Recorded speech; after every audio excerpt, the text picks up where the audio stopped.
il y a beaucoup d'imams qui interdisent la consommation de l'alcool ainsi que le transport, sa vente. Tout ce qui peut lier à l'alcool est interdit. Mais ces prédicateurs et ces imams ont oublié quelque chose qu'ils n'ont pas ajouté sur l'interdit. Parce que tout ce que Dieu interdit, certains sont des exceptions. Comme par exemple des personnes qui sont dans la nécessité ou qui sont dans la contrainte, qui n'ont pas le choix. Alors ces personnes sont exceptées. Aujourd'hui, avoir du travail, c'est difficile. Même si on gagne du travail, le salaire qu'on gagne par mois n'est pas suffisant pour nous et notre famille.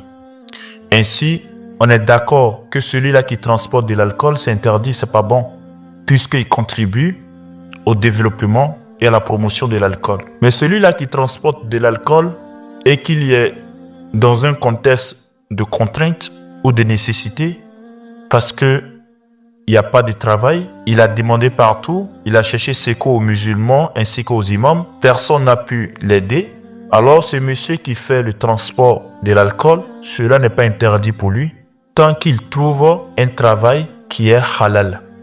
Je répète, celui-là qui fait le transport de l'alcool et qu'il n'a pas eu le choix, il a cherché du travail partout, il a demandé aux musulmans, il a cherché secours et cherché l'aide auprès des imams ainsi que les prédicateurs, mais malheureusement il n'y a pas eu de résultat. Alors que ce transport de l'alcool sert à se nourrir et à nourrir sa famille, alors ce métier est halal pour lui, jusqu'à ce qu'il trouve un autre travail qui est différent d'un travail qui est haram. Parce que lui, il est dans un cas de nécessité, dans un cas de contrainte. Il y a certains imams qui vont dire, non, laisse le travail, crains Allah, Allah va te donner d'autres issues qui sont meilleures que ceux-là. Et lorsque ce monsieur laisse le travail, la vie du monsieur n'incombe à l'imam. L'imam ne cherche pas à comprendre est-ce que le monsieur mange, est-ce que sa famille mange, ou bien est-ce que sa famille meurt de faim. L'imam, ce n'est pas son problème. Il te dit, laisse le travail, un point, un trait et c'est tout. Alors que ces gens de fatwa, ces gens de réponse, n'est pas juste en islam.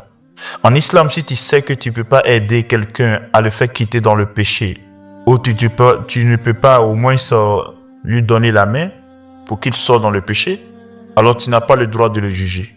Tu n'as pas le droit de le juger.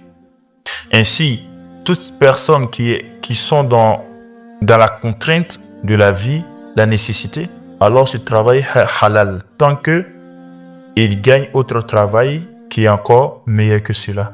Cette personne doit rester dans ce travail et demander l'aide d'Allah pour que Allah lui ouvre un autre travail qui serait différent d'un travail qui est haram, qui est l'alcool. Donc, en conclusion, l'alcool est interdit, le transport de l'alcool est interdit et tout ce qui est lié à l'alcool est interdit, sauf celui-là qui est contrainte, sauf celui-là qui est dans la nécessité.